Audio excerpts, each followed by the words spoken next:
Hi friends, how are you today? Welcome to Creating with Jovi. Today I thought we would get started back on the first signature, but I thought we could make some tags to go in the pockets that we've created. Either tags or decorated pieces of paper or whatever floats our boat, whatever we want to stuff into the pockets. So I thought that's what we would do today. And if we can get into more than one signature, we will, but we're going to definitely start with the first. I have a few tags from my digital kit that are basically ready to go. The kit, just so that you know, in case you're new here, is called Moo La La. And so I'm going to show you the tags that I have ready. This one will add this pretty, what do we call this, seam binding. It is from the Scrap Cabin Shop, and it was gifted to me from Bex of Black Whisper Crafts. So we have two tags here that have the holes in them that we will go ahead and tie some of this seam binding in. Oh, three of them actually. Oh, and then we have a fourth. So we can do that with those four and then slide those into a pocket.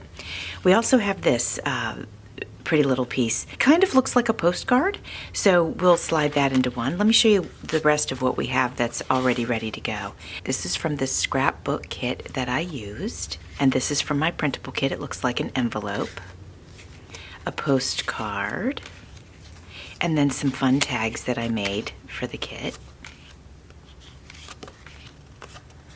Okay, so those are the ones that we have that are ready to go, and actually we can use this for a really fun tag. I mean, I just love that. Real quick before we move forward, we'll go ahead and cut some pieces that will work for each of these tags, and then we'll get into making some additional tags.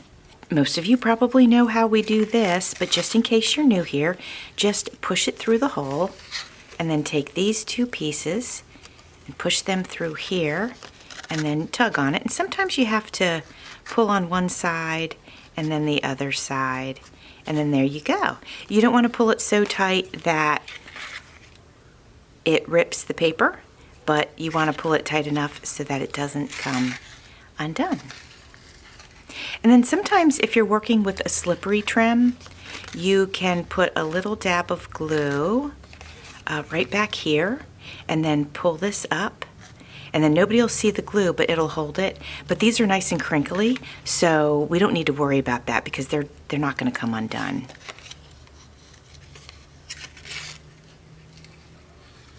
I hope everybody is having a great day today. Let me know, are you following along with the creation of this journal, and are you creating a journal along with me? Are you new here? Have you made a journal before? I hope this inspires you if you haven't made one but you've been wanting to. I hope seeing the process is helpful for you. And if you are not new to journal making, then I hope it provides some inspiration for you. All right, these are basically ready to go. The signatures in the journal,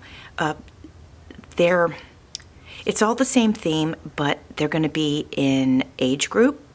So I'm going to sort of pop these in with these according to, it's going to be like the younger looking cows first, and then the older looking cows later, and then everything in between. Like she looks like she could go here, and then this can go anywhere, so we'll just do it like that. Now we've got those over to the side and we can play with them later. Now I have this was an offcut from the scrapbook kit that I used, so I thought let's go ahead and make a fun tag. And I have this beautiful fabric that I got from Panda Hall, and I thought because the shape is great, let's go ahead, find one with some blue on it, and well, look at that. Let's peek through, see if there's another shade blue that goes better with the card, and actually this one does. That's pretty busy, but I kind of like it. And then this one's got some really pretty flowers in it. That's a contender as well. Let's keep looking. That's interesting. Part of me wants to do that one. Ooh, look at this one.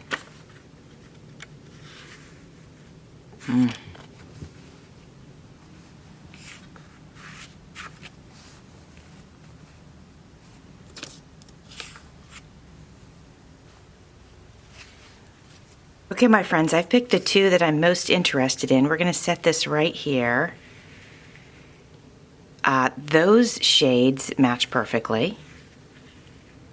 I think let's do this one. I love the way that that looks together.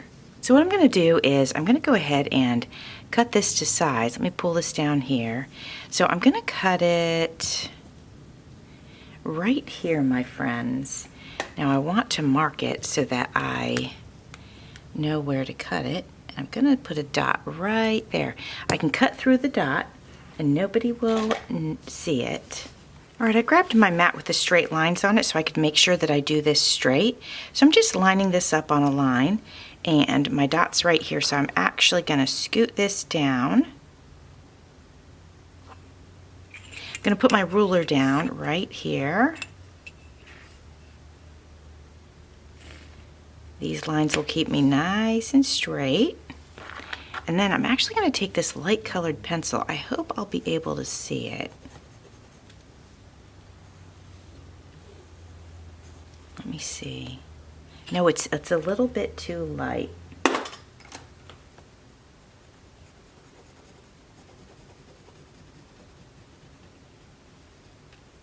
going to grab my razor knife and I am going to push down on my ruler to keep the fabric nice and tight under there.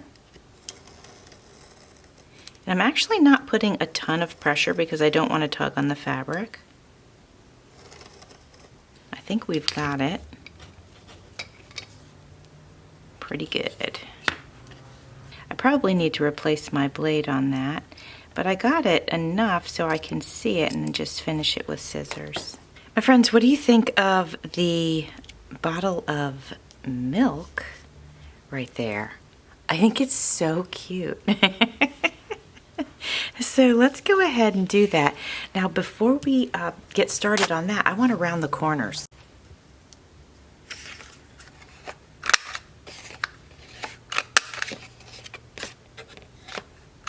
This is the Fisker's Corner Rounder. You can find them at the craft stores, and you can also find them at Hobby Lobby. And I will try to remember to link that corner rounder in my description, in my description box for you. I didn't get it tucked all the way in there, so I missed part of the corner. There we go. Okay, this is ready. Now, my friends, I think what I'm going to do is I'd like to actually do some stitching on here. So I'm going to adhere it with this. And the only reason I'm using this glue stick is because I'm going to go ahead and stitch this. So I'm really only using the glue stick to hold it in place for the stitching.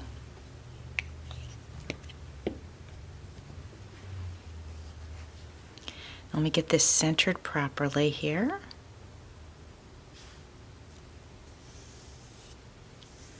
I think that looks good. Oh, it looks so nice, my friends. I love it so much. And before we stitch, let me make sure this is straight. Something looks a little bit crooked to me. I feel that I need to pull this side over just a little bit. Let me try that again. Yep, that looks better. Okay. And before we stitch, I can go ahead and attach our milk bottle. I'll do that using Fabri-Tac because it's going down on fabric.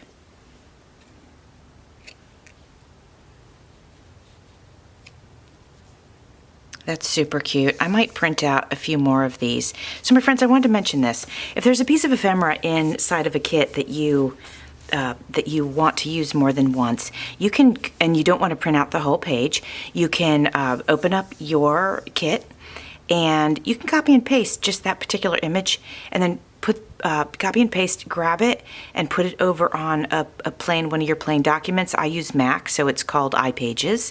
Pop it on there, size it to whatever size you want. You can make mini ones, make giant ones, whatever you want, and then go ahead and print that out. All right, I'm going to take this to the sewing machine and get some stitching right around that edge. All right, my friends, I got that stitched up. I will show you the stitches up close in just 1 second after I go ahead and clip these little threads off here. So here they are on the back. I think that's so super cute. And then hopefully you can see them going around the edges. I just think it's a nice little detail, right? Isn't that cute? So our first tag is done. This tag is sort of neutral in the sense of I can't put an age on it, right? So this is not necessarily for a baby or, you know, an elementary schooler, middle schooler, high schooler. So this we're gonna just put in the pile and we'll come back to that and stuff that in anywhere where we need a tag. Now, the beginning of the journal is going to be for baby to elementary school. And so we need a tag here. And I thought this beautiful pink gingham paper would be perfect base for a tag. So I'm going to go ahead and measure out the size that I need for this page, and I'm thinking right about here is where I will cut it. And let's make it so that it takes up most of the page. So I'll cut it here as well. And then we'll keep this scrap handy in order to decorate another tag. Perfect size to decorate another tag, right? Before we move forward with anything, let's go ahead and round the corners. Now I want to let you know that this is a custom order, and the person that ordered it has sent me some photos to add to the journal. So some of these tags I may not complete with you, because I may add the photos on top. And this one might be a good one to do that because she had a baby shower. So I'd like to print out the photo and pop it on here. The question is, do I want to layer it? And I'm thinking layering it's not a bad idea. And then we could put the photo on top of the layers. As a matter of fact, hold on a second. If I layered it with this, is this too much pink? We could break that up a little bit. I don't have any gingham fabric that, not gingham, that wouldn't work, because that would be gingham on top of gingham.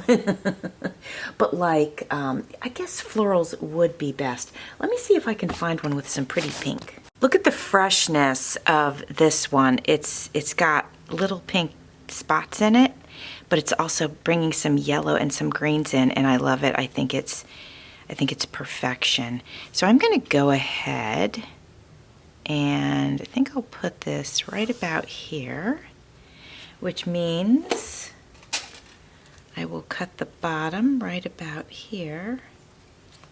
So I know a lot of folks mass make their tags and then pop them in their journal, and I think that I've done that before, and it's such a refreshing thing to just go ahead and be able to pop them in there. But I do tend to make my tags sort of custom to each pocket, and I know that takes more time for me, but it's just something that I do. You know, there's no right way or no wrong way, and if I was in a hurry, I might just go ahead and do that. But I do want these to be very specific to each page, especially because the journal, you know, is being made for age groups, I guess, if you will. It's hard for me to describe that, but now I'm looking for my mark. Here it is.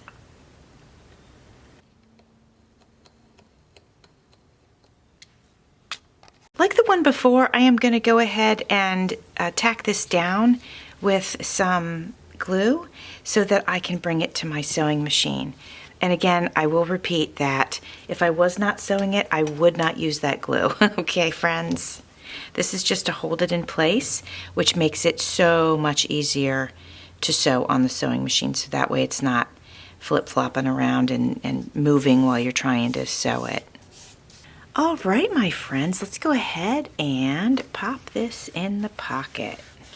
It fits great, and I think it looks great. Well, that's going to be it, and actually, I'm out of time for today. So, we will continue on in a few days. Thanks for watching. See you soon.